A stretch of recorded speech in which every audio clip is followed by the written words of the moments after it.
Boa noite para todo mundo. Obrigado por estarem presentes aqui no ao vivo. De novo, queria dedicar a paz no Estado de Israel hoje, essa semana. E assim, foi muito interessante que essa semana, principalmente semana passada, essa semana também, desligado do mundo em determinados momentos, né? A gente teve mais tempos de separação essa semana. E eu fiquei. Foi bem difícil, assim. Tinha muito tempo que eu não tinha uma semana tão dura do ponto de vista emocional, assim, né? É, e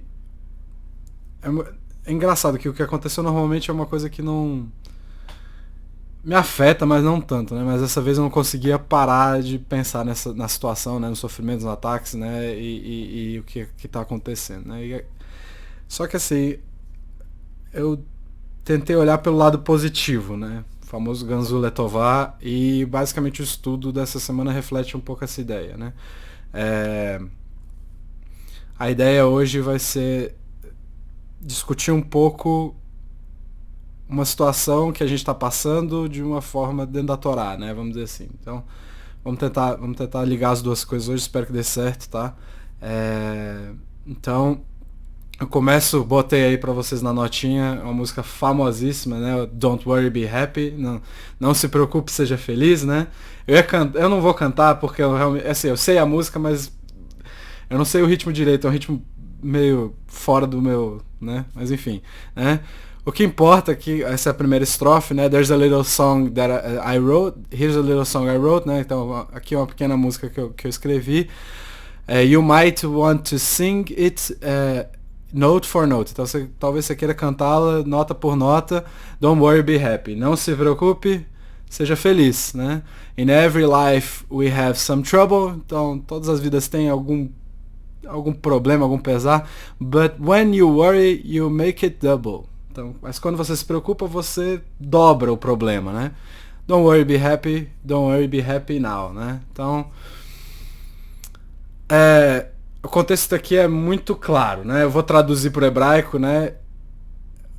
Sem dar H, né? Sem a preocupação, a gente pode ser feliz, né? A vida fica um pouco mais fácil. Apesar de eu gostar bastante da música, eu vou sugerir uma coisa um pouco diferente do que é sugerido pelo Bob McFerrin, né? Que é o cantor da música. O autor, provavelmente, não sei se ele é o autor, mas ele que canta a música, né? Então eu queria sugerir alguma coisa diferente do Bob McFerrin essa semana, né? Então vamos tentar explorar um pouco hoje a diferença entre preocupação e ansiedade, né? Como uma preocupação, se a gente olhar a preocupação por um outro ponto de vista, ela pode acabar sendo simcha, ela pode acabar sendo alegria, né? E se a gente for capaz de entender o contexto em si, né? Então, essa semana a Paraxá é bem interessante. Hoje eu vou focar na Paraxá do Nazir, né? A gente vai falar do Nazireu, do voto que é feito, né?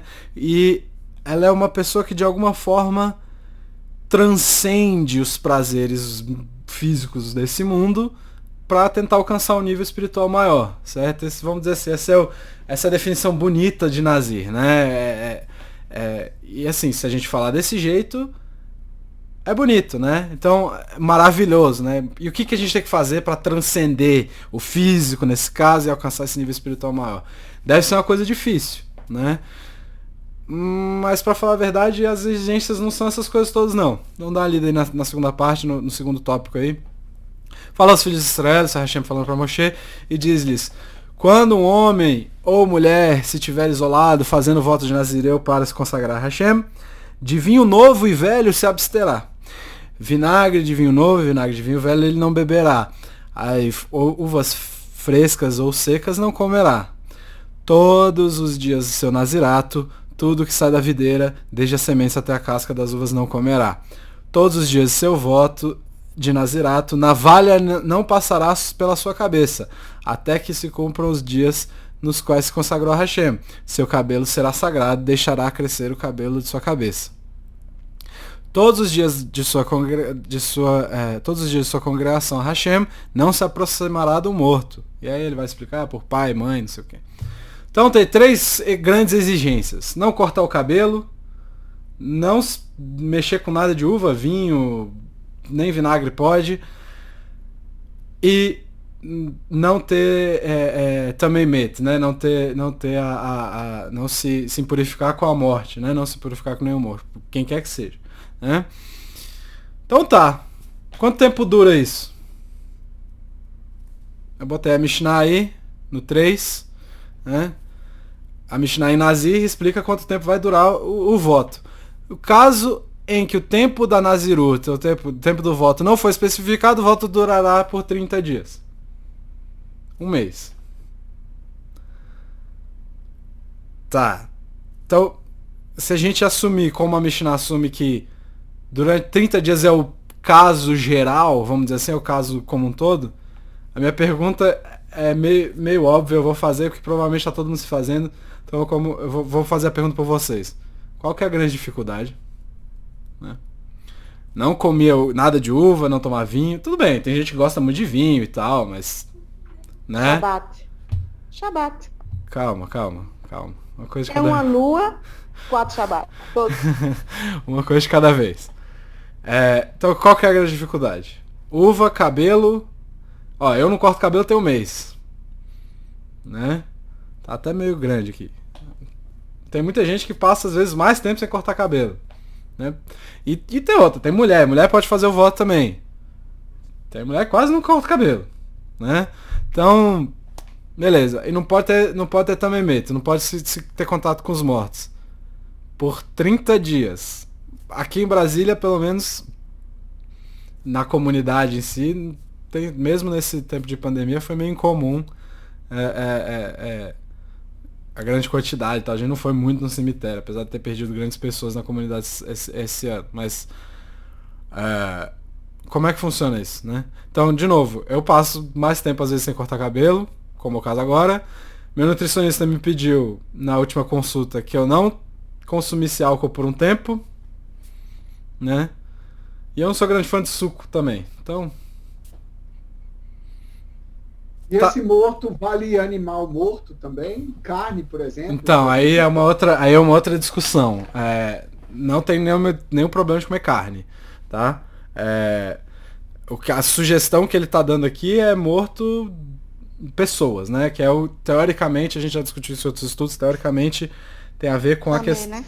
Teoricamente, o maior tamemet que tem é quando você entra em contato com um ser humano morto, né? Essa é uma discussão para depois, né? Então, a Torá chama o Nazir de Kadosh. Né? A Torá chama o Nazir de Kadosh. De santo. Ele se santificou ao fazer esse voto de Nazirut, né? Qual que é a grande Kedushá que está acontecendo aqui? Qual que é a grande santificação que ele está fazendo aqui? O que tem de tão grandioso nessas 3 coisas que você deixa de fazer? Né? Todo o resto que a pessoa fazia antes, que nem aí o Glauco perguntou, carne, ele pode continuar comendo.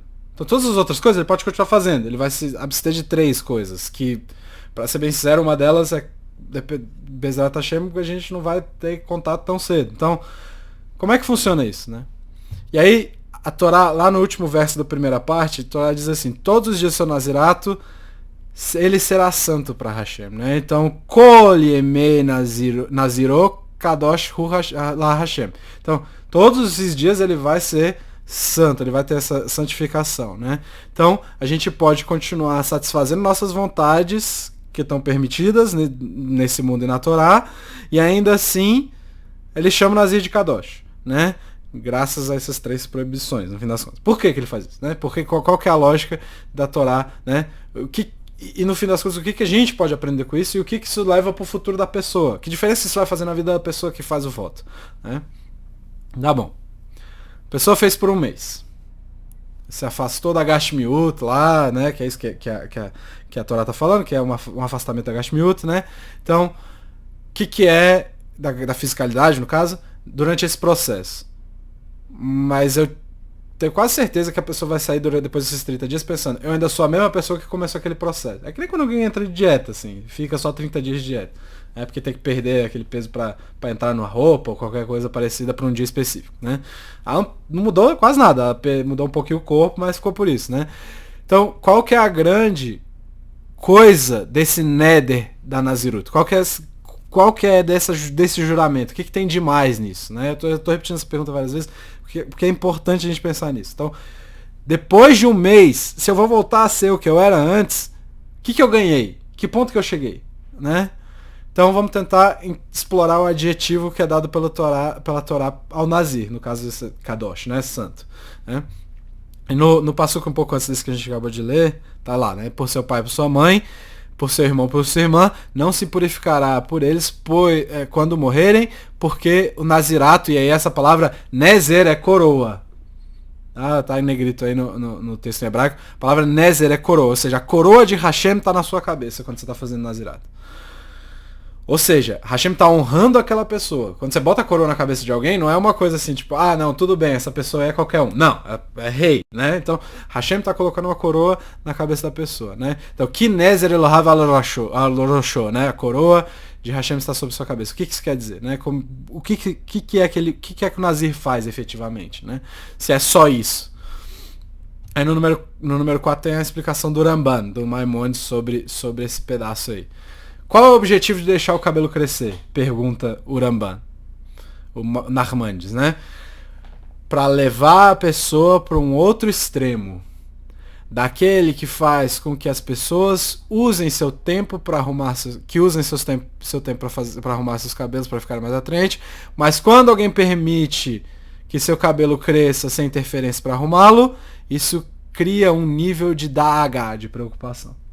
Ou seja, se você, que nem eu, foi lá, arrumou o cabelinho antes de dar o estudo, eu gastei um tempo para fazer isso, certo? Não deu muito certo, mas paciência. Isso cria, quando você tira essa possibilidade da pessoa, você cria um nível de preocupação. Você cria uma preocupação. Pô, eu vou sair meio esquisito na rua porque meu cabelo não tá crescendo direito, né? E é interessante porque, bom, eu vou dar esse exemplo depois, então, e aí ele termina dizendo que e é por isso que ele é Kadosh, por causa desse status, ele deveria evitar entrar em contato com Tumá. Ele é como um Kohen, né? Ou seja, ele não pode entrar em contato com impureza, né? Ele é como um Kohen e está preocupado com o seu serviço a Hashem. Ou seja, ele está comparando o Nazir, ele está comparando esse voto com o Kohen. Tá? Beleza. Então a santidade, segundo Nachmanides, tem uma relação direta com a perspectiva. Como assim? Agora que ele deixa o cabelo crescer e as outras coisas também, porque a gente vive na sociedade, né? Vamos fazer o Shabat, que nem a Yonah falou. Você não vai participar do Kiddush. Você vai participar, mas você vai ficar, opa, não posso, só vou até aqui. Então você tá chamando a atenção nesse sentido, você tá se colocando numa situação meio complicada, assim, né? Tá, muita gente vai falar assim, tá, isso não faz diferença nenhuma. Mas a ideia é um pouco isso. Então, deixar o cabelo crescer é como se ele estivesse ignorando a própria aparência física. Então ele tá, em algum nível, tá se removendo da influência desse mundo em algum nível, tá? Então, durante algum tempo, e bastante tempo, na verdade, né? Não sei se alguém aqui me conheceu assim, mas eu tinha um cabelão, né? Meu cabelo passava da cintura, né? Então, é engraçado, né? Acho que eu passei uns 12 anos, pelo menos, com cabelo grande, né? E o pior momento do crescimento do cabelo era quando ele tava, tipo, aqui, assim, no começo. Ficou horroroso, assim. Você faz de tudo pra tentar botar pra trás da orelha, você rasga a tua orelha de tanto tentar botar pra trás. Então, assim, eu passei por essa preocupação, né? Você fica muito self-aware, né? Você presta muita atenção em você nesses momentos, né? Você começa a chamar a atenção que você não queria chamar, né? Então, assim, algumas situações são bem embaraçosas nesse sentido, né? Foi aí que até que eu comecei a usar boné. Depois eu parei, mas hoje em dia eu voltei, que agora que eu tô com o cabelo curto de novo. Então, essa situação cria uma preocupação, que nem eu acabei de falar, no coração de uma pessoa. E aí a gente usa uma expressão que é Da'agá belevish, né? Então, cria uma preocupação no coração do homem, né? E por isso ele é chamado de Kadosh, né? Então, aí, ok, ele é chamado de Kadosh por causa de uma preocupação. Então, qual que é Da'agá, no caso, né? A expressão hebraica é Da'agá, né? Então, qual que seria o oposto de Da'agá? Qual que é o oposto de Kadosh, de preocupado, no caso? Shalva. Shalva é tranquilidade, serenidade. Mas a melhor palavra, segundo o Ramban, também, segundo o Nachmanides, seria presunçoso. E aí a gente cria uma coisa que é estranha aqui, né? O Nachmanides ele está explicando que esse novo nível alcançado pelo Nazir é uma forma de acabar, de uma forma de você sair desse sono preguiçoso, dessa presunção que tá tudo certo, que eu tô tranquilo e tá tudo bem, certo? Que aí ele vai chamar de shalvá, né? Que ele chama de serenidade. Essa serenidade que não é muito justa, vamos dizer assim, não é uma serenidade real, né? Dessa presunção de que tá tudo certo. E aí você sai da zona de conforto, exato. E aí você cria essa preocupação, essa da H, que ela é muito específica. Que é de cuidar do seu próprio crescimento. Isso te torna Kadosh. Você meio que se isola de algumas formas do mundo físico. Né? Então você está priorizando seu crescimento ganhando essa aqui do chá, né? Então na Parashá Vaerá, o Ramban, o Nachmanides, ele explica a transgressão dos homens de Sodoma de uma forma bem interessante. Eu não botei aí porque é meio grande, então eu vou resumir. No número 5 tem a passagem que ele vai explicar, que no caso é os homens de Sodoma eram maus e pecadores contra Hashem, né? Então o Ramban ele vai explicar que o que causava a ira de Hashem, o que eles faziam, o que é que transformava eles em Raim Verhataim, né, em maus e pecadores, o que é que eles faziam, né? É por causa dessa grande serenidade e presunção que eles tinham, né? Quem já teve a oportunidade de ler os Midrashim sobre Sodoma e Gomorra, talvez já tenham visto algumas das coisas, né? Então, mas basicamente o Rambam explica que eles não ajudavam ninguém que precisava. Né? Os pobres, os necessitados. Também. Os pobres, os necessitados da própria cidade, eles não recebiam nenhum tipo de ajuda dos moradores da cidade. Né? Eles ignoravam as necessidades das pessoas e continuavam vivendo a vida normal deles. E, para ser sincero, esse efeito se repete com o tempo. Né? Uma vez eu estava na Espanha, eu entrei no metrô e foi muito estranho ver tinha um senhor, provavelmente morador de rua, deitado assim no meio do vagão e as pessoas basicamente ignorando a presença daquele indivíduo lá, né? E é muito estranho que às vezes você vê isso acontecendo no meio da rua aqui no Brasil, pelo menos aqui em Brasília isso acontece, né? Então assim, é uma coisa que eu costumo dizer, eu tenho uma coisa que eu faço quando eu tô andando na rua, principalmente com cachorro, essas coisas, eu dou boa tarde, boa noite, bom dia para as pessoas de propósito, né? Para que eu isso é uma coisa de mussar, né? Um trabalho de mussar. É raro as pessoas responderem. Normalmente elas te olham esquisito. Normalmente os velhinhos respondem, as pessoas mais novas não costumam responder. Então é mais ou menos essa mesma coisa, assim. Eu vou cuidar da minha vida é minha, o que resta é resto, paciência. Essa presunção que retirava eles da esfera de influência de Hashem, no caso, certo? Então, infelizmente, isso é uma coisa que a gente vê hoje, né? As pessoas sequer dão atenção ou olham para as pessoas que estão precisando de alguma coisa, né? E o Sam Derech, ele explica que o Shoresh, a raiz dessas atitudes era a shalvá, era essa tranquilidade. A minha vida está tranquila, eu não preciso me preocupar com mais nada. O mundo lá fora, paciência, né?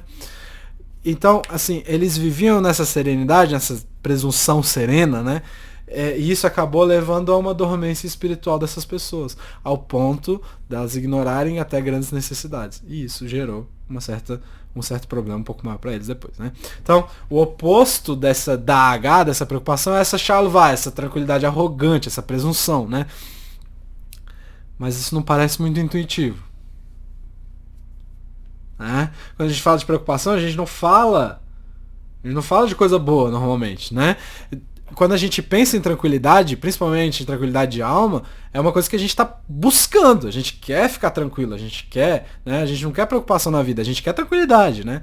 Mas shalvá é diferente de menuchat hanefesh, que seria essa paz de alma, né? Essa serenidade de alma, né? Essa tranquilidade de alma, né? Então shalvá é uma coisa, menuchat hanefesh é outra. Então, principalmente depois de explorar essa visão do Nachmanides, a gente pode ver que Da'agá pode ser sim saudável e positiva. Óbvio que não é qualquer preocupação que é útil, né? Então, assim, ela pode ser saudável e ela tira a gente dessa zona de conforto, que nem foi dito aí, dessa arrogância tranquila, enquanto essa tranquilidade, essa shalvá pode ser uma coisa altamente tóxica e nos afastar tanto daqueles que estão à nossa volta, quanto da nossa própria espiritualidade, que foi o que aconteceu com Sodoma, tá? Então, estar satisfeito com quem eu sou e a vida que eu tenho à minha volta, mesmo que isso seja sofrimento, é o motivo da queda de Sodoma. Tá? E a Gemara, em Kedushin, expõe outra coisa que parece não muito intuitiva. Número 6. Rabi Hanina disse: aquele que é obrigado a fazer e faz é maior do que aquele obrigado a fazer, não é obrigado a fazer e faz. O que ele está falando? Ele está falando das mitzvot. Aquele que é obrigado a fazer uma mitzvah e faz é maior. Ah, quer dizer maior. Quer dizer que em questões espirituais ele ganha mais do que o que não é obrigado a fazer e faz. Certo? Aí você fala, não, mas peraí. Qual que é a lógica disso aqui? Não tem lógica nenhuma. A pessoa que não é obrigada e faz deveria receber mais por isso. Porque ela fez porque ela quis, ela fez por amor, ela fez porque ela achava que aquilo é certo. A pessoa que é obrigada a fazer é obrigada a fazer, pronto, acabou. Não é isso, né? Qual que é a lógica? Então parece muito contra-intuitivo isso que o Rabi Hanina está explicando aqui, né? Não devia ser o contrário, né? Porque assim, eu não tenho escolha se eu sou obrigado. Eu posso não fazer, mas eu vou, né? Mas teoricamente, se eu sou obrigado, eu não tenho escolha. E aí Tosafot explica. Uma vez que eu sei que eu sou obrigado a fazer uma coisa, eu tô preocupado com isso. Ah, mas e se eu não fizer? E se eu não fizer agora, talvez eu não faça. Isso pode gerar um problema no futuro, né? Porque se eu não cumprir a minha responsabilidade, as pessoas que têm muita responsabilidade na vida sabem disso, né? Se eu não cumprir com a minha responsabilidade ou realizar essa coisa de uma forma indevida, eu que vou pagar, né? A gente está falando de espiritualidade aqui. Obviamente essas coisas são menos perceptíveis, mas se a gente for para uma coisa mais geral, sei lá, você tem que entregar alguma coisa no seu trabalho num dia específico. Se você não fizer isso, você vai arcar com as consequências, que podem ser muito drásticas, né? Na espiritualidade é a mesma coisa. A diferença é que a nossa percepção ela fica mais evidente depois de um longo período de tempo, certo? Então, tem mais pressão envolvida para quem é obrigado. É isso que Tosafot explica.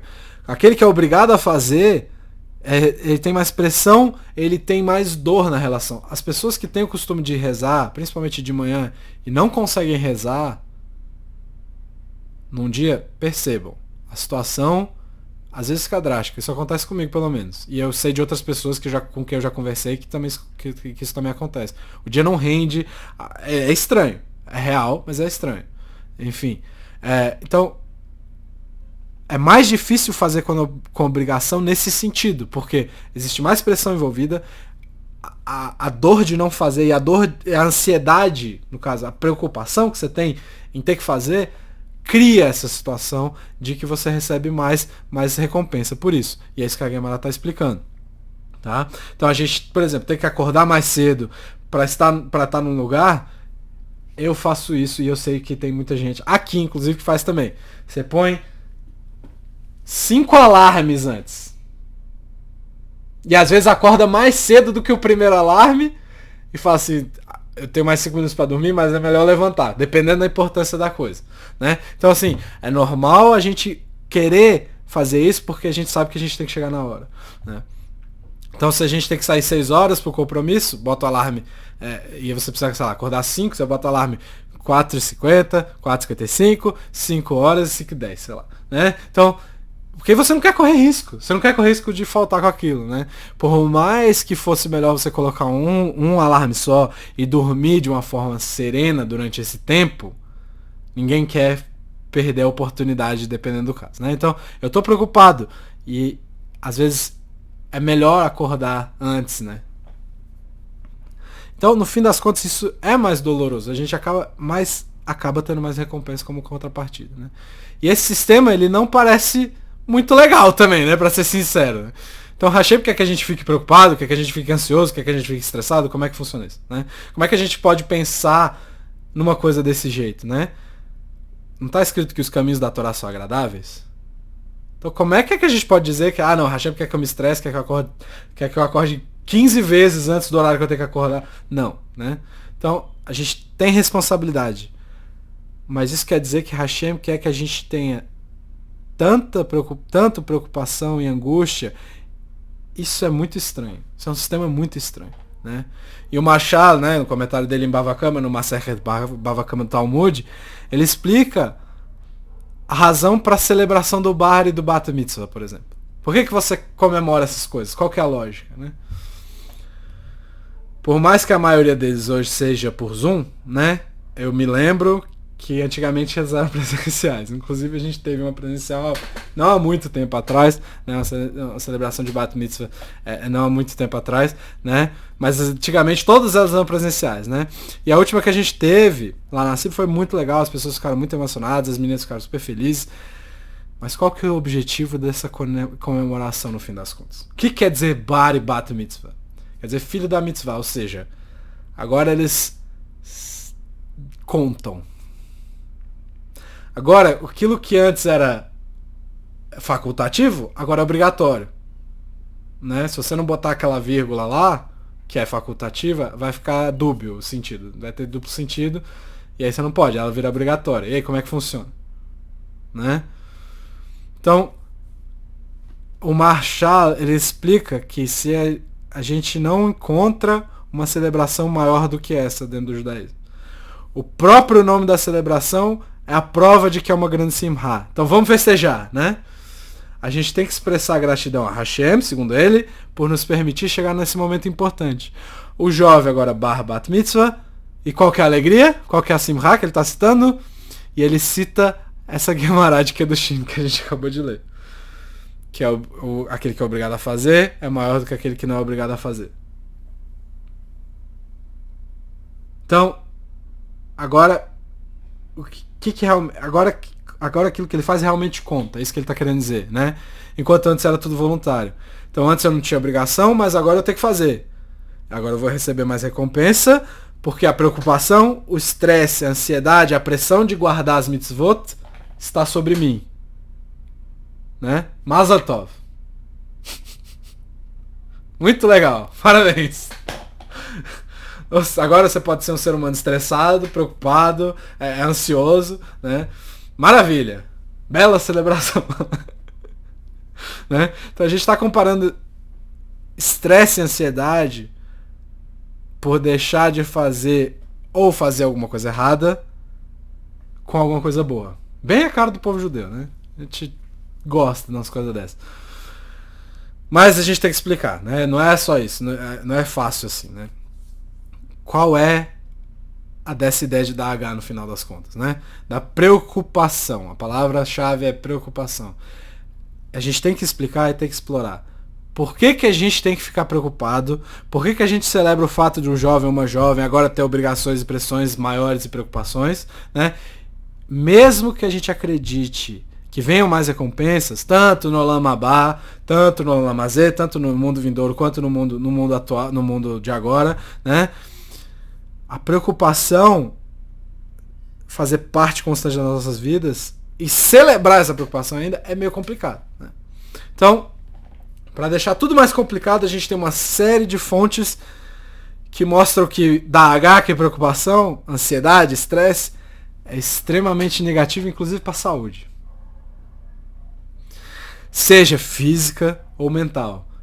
E assim, hoje, quando você vai ver um médico na televisão, alguma coisa assim, ele normalmente deixa o dedo nessa tecla o dia inteiro, a entrevista inteira. Não, a gente não pode se estressar e tal, não sei o que. As maioria das doenças hoje são resultado de estresse, não sei o que, ansiedade, né? Então, só que esse que é o ponto. Shlomo Ameller já falou sobre isso há muitos anos atrás, como já diria um amigo meu, né? Número 7, Mishlei. O coração feliz alegra o semblante, mas a tristeza quebranta o espírito.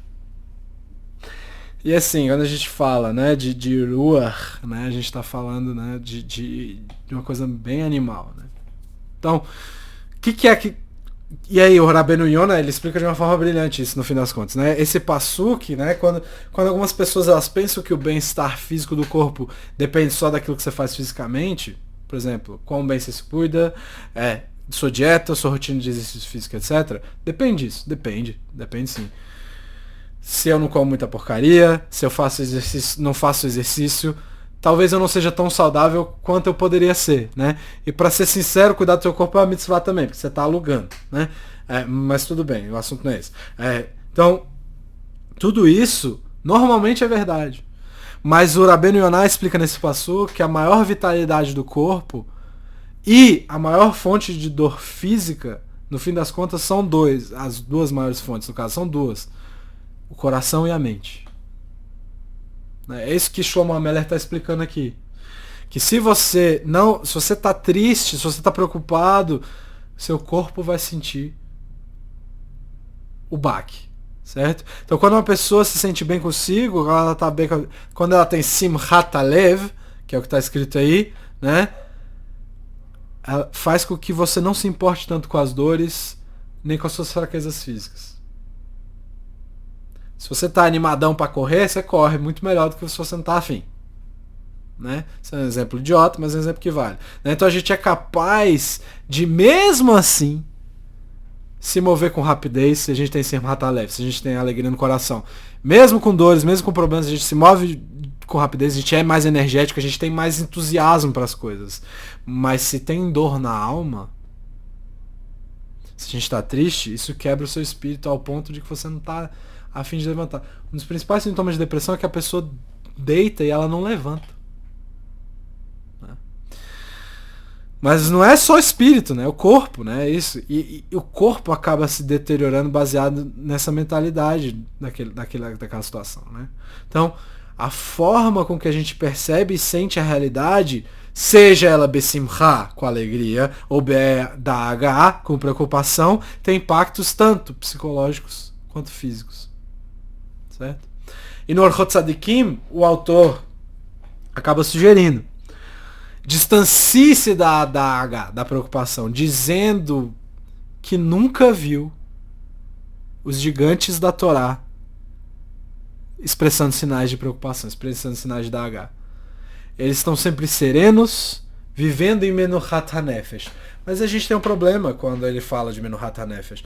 Quando a pessoa tem serenidade de alma, quando a pessoa tem tranquilidade de alma. O contrário da nossa Da'agá aqui é Shalvá, não é Menuhat HaNefesh. E aí? Né? Então a gente tem um contraste com aquilo que o Ramban diz que o Nazir alcança, que ele deixa a tranquilidade de lado em favor de uma Kedushá que vem da preocupação, em favor de uma santidade que vem de uma preocupação, que vem do Adagá.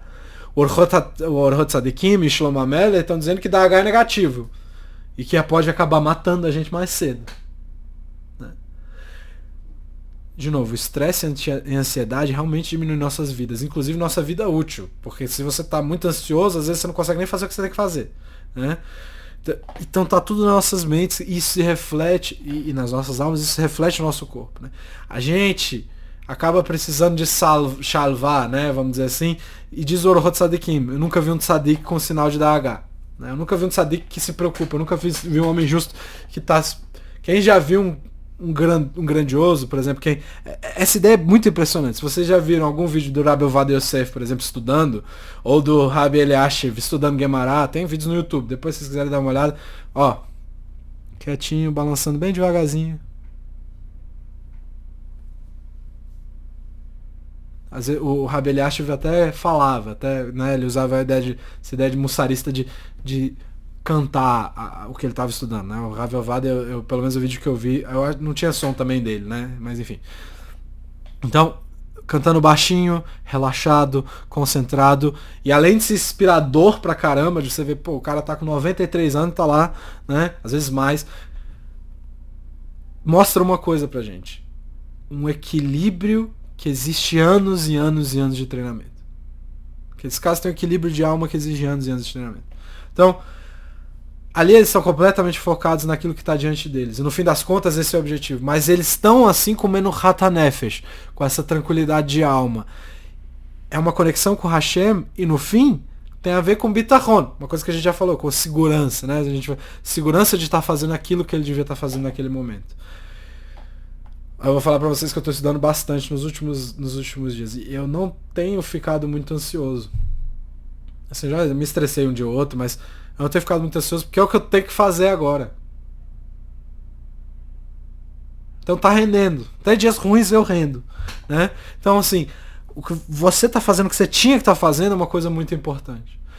O Rabbi Eliezer Papo, que é um dos grandes mussaristas, né? Quando ele vai falar de Da'agá, ele cita Da'agá como ansiedade, né? Aliás, ele cita Da'agá negativa como ansiedade, né? E ele cita um sábio, que ele não diz quem é, e que disse o seguinte: o passado já se foi, o futuro ainda não chegou, então por que eu vou me preocupar? Né? Aí ele fala assim: tome uma taça de vinho e acalme-se. O Nazi não pode fazer. Tem gente que tá certa aí, né? O Nazi não pode fazer isso. Mas no fim das contas, a ideia é essa, né? E aí o Rabbi Eliezer Papa, ele explica que se você só se concentrar. Por que você está se concentrando no replay, né? Por que você está se concentrando. Por que na tua cabeça só passa aquilo que aconteceu? E pelo menos comigo isso acontece. Às vezes você lembra de uma coisa errada que você fez no passado, você passa até vergonha na hora, assim. Né? Então, se uma coisa acontece. Por que você repete aquilo várias e várias vezes na sua cabeça? Qual é a lógica disso? O que ajuda a replicar essas memórias amargas? Se você meio que já aprendeu a lição, né? Então, a gente pode voltar no tempo e desfazer a situação? Não pode, né? Pelo menos eu não posso. Se alguém puder, me avisa e me diz como é que faz. Mas foi uma coisa traumática, ok. Mas como é que eu supero isso? Como é que eu uso essa energia desse trauma para focar no futuro, no presente, no caso, né? Porque o futuro não chegou ainda. Mas para me ajudar e às vezes até ajudar os outros. Como é que a gente faz essas coisas? Né? Então, a dor que você sentiu antes não foi suficiente para você aprender a lição, né? Para que você está trazendo isso de volta? Por que a gente está escolhendo viver uma vida na qual essa dor está presente em todo momento, né? Deixa embora, pô, né? Então, se é uma coisa que está no futuro, é um pouco diferente, né? Se tem uma maneira de circular ou evitar a ansiedade, vamos buscar esse caminho. Mas se é só uma coisa quanto a uma ansiedade que é só quanto a uma coisa que pode acontecer, ou que a preocupação... O que essa preocupação vai fazer com você, exatamente? O que essa ansiedade vai te trazer de bom, né? Tenha bitachon, né? Tenha um pouco de paz de espírito. Viva a paz na sua mente. Tenha essa... confie que vai dar certo, né? Confie que você pode... Se você pode fazer alguma coisa, confie que você pode fazer alguma coisa. Dê seu melhor para que dê certo, né? E isso, bitachon, no fim das contas, é o que ajuda a chegar nesse ponto de Menuchat HaNefesh que tira a gente dessa ansiedade. E é o Ernest Hemingway, né? Provavelmente leu o Peleiotes, né? Que é o livro do Rabbi Papa, né? Quando ele fala uma das frases dele mais emblemáticas, assim: se tá errado, se tem uma coisa errada, conserte se puder, no 8. Mas aprenda a não ficar ansioso. Ansiedade nunca conserta nada. Deve ter lido lá o livro do Rabbi Eliezer e falou assim: não, eu vou traduzir isso aqui que ele falou e vai ficar mais claro para todo mundo vai entender, né? Então, como é que a gente pode entender tudo isso? Afinal, Dahagá é bom e Shalvá é ruim ou é ao contrário? Né? Preocupação é bom e tranquilidade é ruim ou é ao contrário? Eu pergunto a vocês então. Quando os pais cuidam de um filho, o que acontece? O Razonish, ele fala uma coisa muito interessante. Ele fala sobre o milagre da criação nesse momento. Que faz com que a mãe, principalmente, tenha o desejo de cuidar do filho dela. Independentemente da hora. E isso pode parecer muito difícil, pode ser doloroso, porque você não dorme, sei lá, por quantos meses, dependendo da criança, às vezes mais, né? É doloroso ter que acordar 2 horas da manhã, depois às 4, sabendo que você deitou meia-noite e você tem que levantar às 6 para trabalhar. Né? Isso, no fim das contas, não é fácil. A gente pode falar que é temporariamente uma vida de Dahagá, mas não é temporariamente, porque na verdade é sempre. Porque acho que pai tá sempre preocupado com o filho, não tem um jeito, né? Pai e mãe, né? Então, para as pessoas, por exemplo, que tentam há anos, se você pensar nisso, que tentam há anos ter filhos, eles iam dar qualquer coisa para ter que levantar 6, 7 vezes durante a noite para cuidar de um filho. Né? Iam adorar ouvir o choro, por mais que falasse, pô, eu vou ter que acordar de novo, mas Baruch Hashem, pelo menos, né? Então, a gente nunca pode falar para uma mãe, por exemplo, que isso não é nada demais, né? É uma fonte de dor, é uma fonte de Dahagá, uma fonte de preocupação. Mas também é a fonte maior de tranquilidade. Menuchat HaNefesh. De shalvá de alguém, no caso. Mesmo com dor e com cansaço. Né? Então existe uma diferença entre ansiedade e preocupação aqui. Não tem nenhum lugar na Torá inteira em que Hashem fala: ok, você tem que ficar ansioso. Certo? Eu quero que você se estresse. A Torá, os caminhos da Torá são agradáveis. Né? Mas isso não quer dizer que você tem que passar a sua vida inteira de boa, não. Tá? A gente tem responsabilidades e às vezes é muito difícil e doloroso de verdade ir para frente em certas situações, né? Mas nunca, a Torá nunca pede ansiedade ou estresse. Se preocupar, por outro lado, chama a atenção de uma coisa que a gente falou na semana passada. Dar atenção, prestar atenção. É saudável para a mãe, e espero também para o pai, né, que eles se levantem para ajudar, porque eles estão atentos ao filho. Quando a gente malha, por exemplo, né, e eu tenho alguns companheiros uns colegas puxador de ferro aqui também, quando a gente malha, dói pra caramba às vezes. Às vezes você fala, pô, não dá mais, mas se você for mais uma vez, né, você tá atento ao que você tá fazendo, né? Às vezes a gente acha que não dá pra continuar por causa da dor, mas a gente supera, continua tentando, dói, mas pra criar massa muscular, no fim das contas, não é uma coisa momentaneamente agradável. Depois fica melhor, mas no momento não é agradável, né? Então, a gente está preocupado, dolorido, mas não é ansiedade, é atenção. Voltando à ideia dos ferros, os cara bons normalmente falam, foca no músculo que você está mexendo. Presta atenção no movimento que você está fazendo. Faz direito, porque se você não fizer direito, aí a dor vai virar ansiedade, né? Então, eu estou fazendo uma coisa que eu gosto de fazer. Algo que pode me definir. Essa é a ideia. A gente está preocupado e dolorido, mas não é ansiedade. Eu não estou ansioso, eu estou prestando atenção. Então, isso que eu estou fazendo é uma coisa que eu gosto de fazer porque eu estou prestando atenção. E é uma coisa que pode me definir. Como alguém que supera várias coisas para chegar em um objetivo positivo. A gente vê pessoas passando por dificuldades monstruosas para chegar no objetivo que elas queriam chegar. E normalmente essas histórias são histórias de superação absoluta, né? Então, eu reconheço, no fim das contas, quando você presta atenção e você está preocupado e você está sentindo dor, e você presta atenção mesmo assim, você acaba reconhecendo isso como uma brahá, como uma possibilidade de crescimento. Uma coisa que às vezes você está pedindo por anos, mas que me causa dor até certo ponto e me preocupa. Mas eu pedi para melhorar isso, para alcançar isso, e agora eu estou indo atrás, né? Então o Nazir, quando ele se retira do mundo, desse mundo de shalvá, desse mundo de tô de boa, tomando meu vinhozinho aqui, né? Quando ele se retira desse mundo, né, de presunção, dessa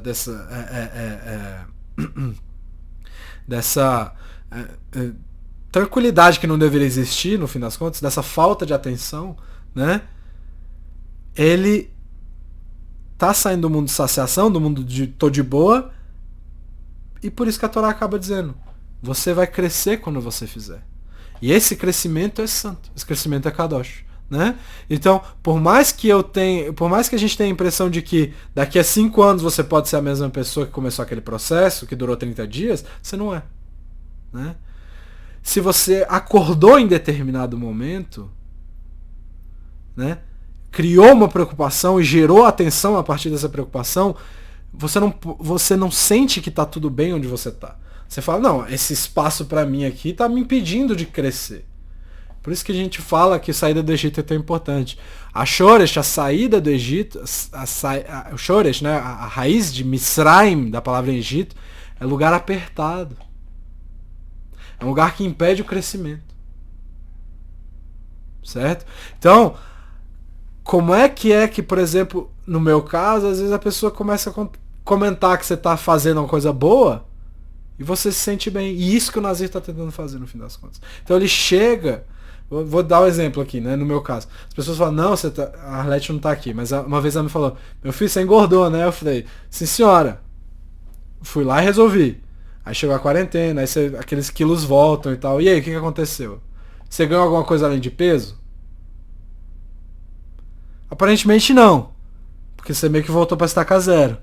Mas realmente, no fim das contas, isso depende da pessoa. No caso da espiritualidade, não depende da pessoa. Se a pessoa perdeu peso e ela aprendeu a perder peso, ela vai voltar a perder peso. Se ela não aprendeu a perder peso, ela não vai voltar a perder peso. Mas a espiritualidade não depende, né? Um pequeno passo no que a gente chama de Derech Ruchniut, um pequeno passinho que você dá no caminho da espiritualidade, que na direção de Hashem, por exemplo, diminui a distância entre você e Hashem, e isso é para sempre. Ninguém desfaz isso. Tá? Aquela faísca de Kedushá, aquela faísca de santidade te transformou e vai te acompanhar para sempre. Tá? E como uma vez meu pai me disse sobre umas outras coisas, ninguém tira isso de você. Certas conquistas ninguém tira de você. E essa é uma delas. Certo? Então, não existe o ganhar todo o peso de volta quando a gente fala de Ruchniut, quando a gente fala de espiritualidade, né? Então, é interessante a gente observar essa situação. Inclusive, a gente tem numa outra paraxá uma coisa muito interessante. Na paraxá anterior, né? No caso, número 9. Eu esqueci de botar a tradução da paraxá aí. Pera aí. Botei só hebraico. Deixa eu abrir aqui rapidinho. Bamidbar 5:10. Também que eu tô com o Tanar aqui do lado. 5:10.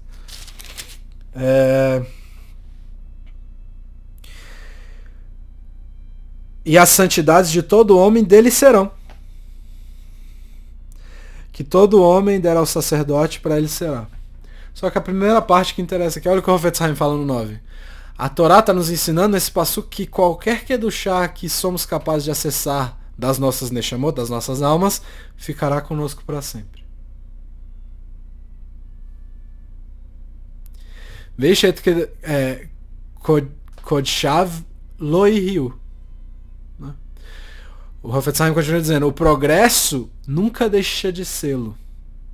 Mesmo com os nossos erros, nos construímos a partir da Kedushá e essa construção permanece para sempre. Então por isso, mesmo depois de 30 dias, sem uvinha, sem vinho, sem aquele negócio que pareceu nada, foram 30 dias de Kedushá. Porque você está preocupado.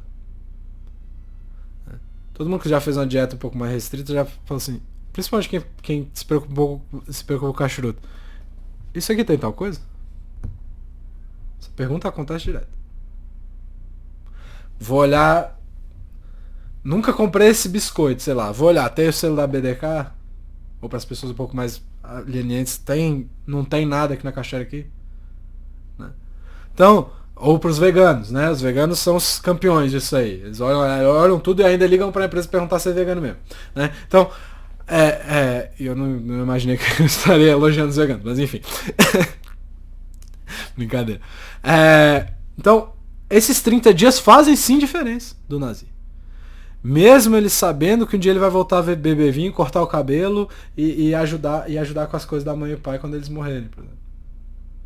E o próprio Eliezer Papo diz, toma uma taça de vinho, cara. Relaxa.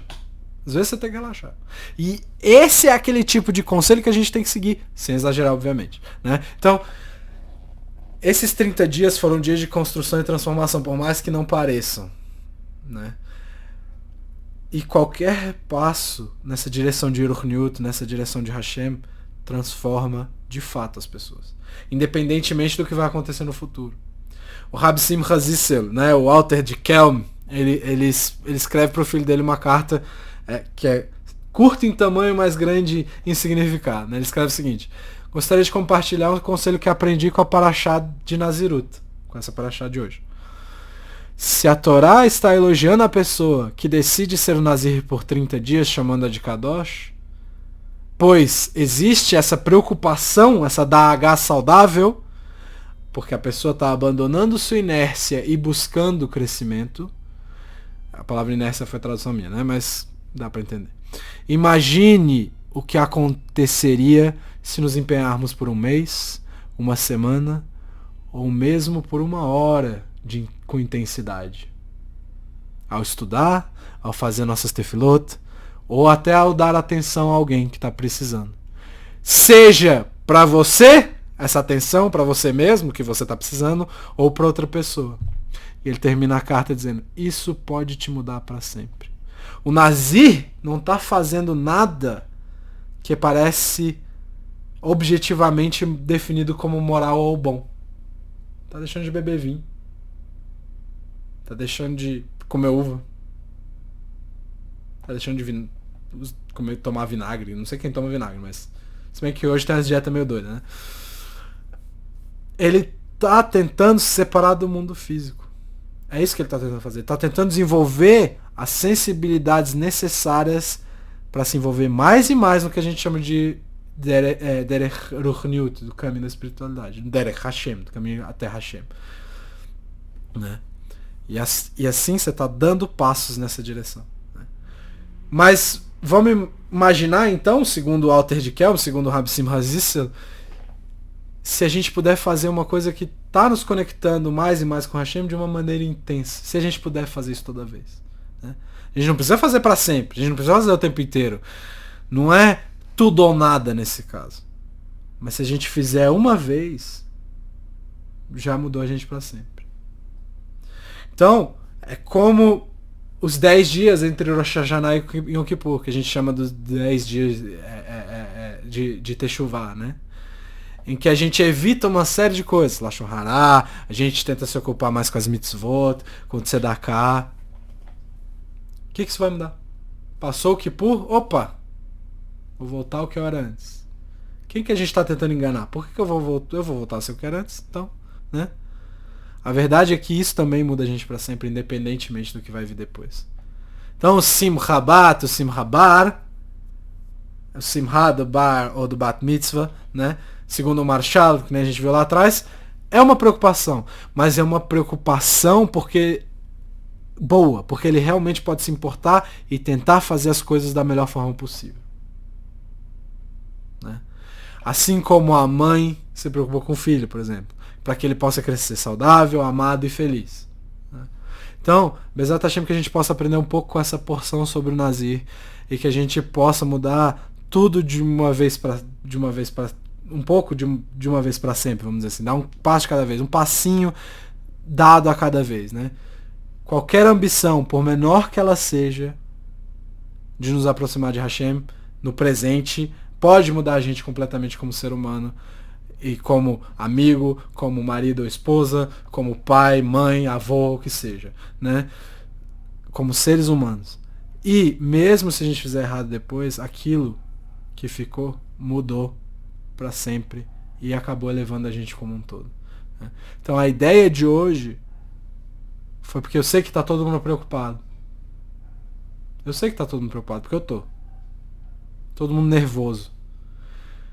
Mas a união que dá pra ver, a luta que eu tô vendo algumas pessoas que não são necessariamente ligadas com religião, ou não importa, mas a luta que as pessoas estão se unindo. Às vezes pessoas que não se batem estão discutindo ideias para tentar ajudar. Então a gente tem uma coisa positiva, a gente tem uma preocupação positiva aqui nesse momento. Não são todas positivas, mas a gente tem uma preocupação positiva nesse momento, que é um momento difícil para todo Am Israel, para todo o povo de Israel. E eu espero que essa reflexão tenha ajudado um pouco a gente a entender quão importante é essa união que foi criada nesse momento. Sei que não está todo mundo 100% unido, eu sei. Mas Bezat Hashem vai ficar.